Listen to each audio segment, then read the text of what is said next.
Bienvenue dans cette nouvelle vidéo de Lexical Info. Mali, Russie ou la France, personne ne fera la guerre à notre place. N'oubliez pas de vous abonner juste en bas de cette vidéo à Lexical Info.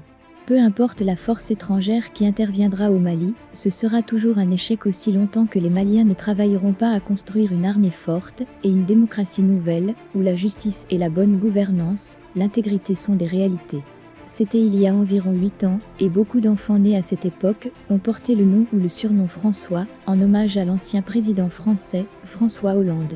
Une belle manière pour les Maliens de montrer leur reconnaissance à l'État français, qui les sauvait de la haine dévastatrice des groupes qualifiés de terroristes.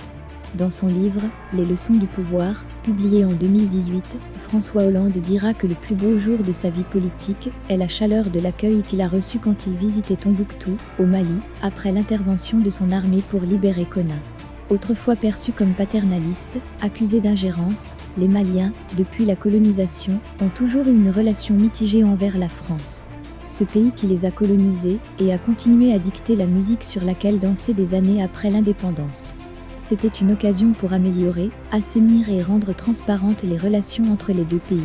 Mais l'histoire fut aussi rapide et éphémère qu'un coup de foudre.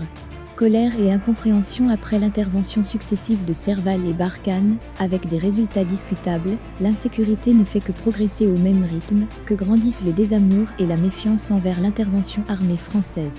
Et les récentes mobilisations au Burkina contre les forces françaises témoignent de l'incompréhension et de la colère vis-à-vis de son mécanisme d'intervention dans le Sahel. Nombreux sont ceux qui ne comprennent pas comment une armée si puissante, comme la France, est incapable de neutraliser rapidement quelques groupes armés. Les théories complotistes prolifèrent et s'enracinent dans l'inconscient collectif. Elles décrivent la France comme le pays qui soutient et finance les groupes qualifiés de djihadistes. Elle profiterait du désordre pour piller les supposées ressources minières dans le Sahel, surtout dans le nord du Mali. Aujourd'hui, les Maliens, ou une majorité d'entre eux, surtout au sein du gouvernement de la transition, le colonel Assimi Goïta en tête, voient en la Russie la puissance libératrice qui viendra sauver le Mali de la crise sécuritaire.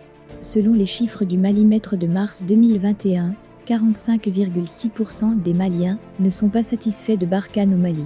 Toujours un échec même, si un seul pays ne peut venir à bout du terrorisme qui touche tout le Sahel, c'est curieux de voir un pays, qui a à sa tête un militaire, ne pas compter sur sa propre armée. Nous sommes sortis discuter avec les Maliens dans les rues, les marchés et les universités. Toutes les voix sont unanimes, seule la Russie peut mettre fin à notre crise sécuritaire. Comme l'estime Assanatou Traoré, qui tient une boutique de produits cosmétiques au grand marché de Bamako, la France joue double jeu au Mali et fait semblant d'être avec notre armée. La crise sécuritaire prendra fin le jour où l'armée russe foulera notre sol. Russie ou la France, j'ai juste envie de dire que personne ne viendra laver notre linge sale à notre place. Je suis dépité de voir que même les intellectuels et les non scolarisés voient des forces étrangères comme solution à nos problèmes. Sans se dire que, nous-mêmes, nous pouvons apporter des réponses aux défis qui nous concernent. Nous devons nous aider nous-mêmes pour construire ce pays. Et cela passe par une remise en cause de soi, une analyse franche et sincère et une responsabilisation de tout un chacun. Nous ne pouvons pas éternellement tendre la main. Nous sommes à un tournant où les crises nous offrent l'occasion de nous responsabiliser et d'assumer notre destin qui est de faire de ce pays le plus grand et le plus beau du monde. Peu importe la force étrangère qui interviendra au Mali, ce sera toujours un échec aussi longtemps que les Maliens ne travailleront pas à construire une armée forte et une démocratie nouvelle, où la justice et la bonne gouvernance, l'intégrité sont des réalités. Merci pour votre aimable attention et n'oubliez pas d'activer la cloche de notification pour recevoir les prochaines informations.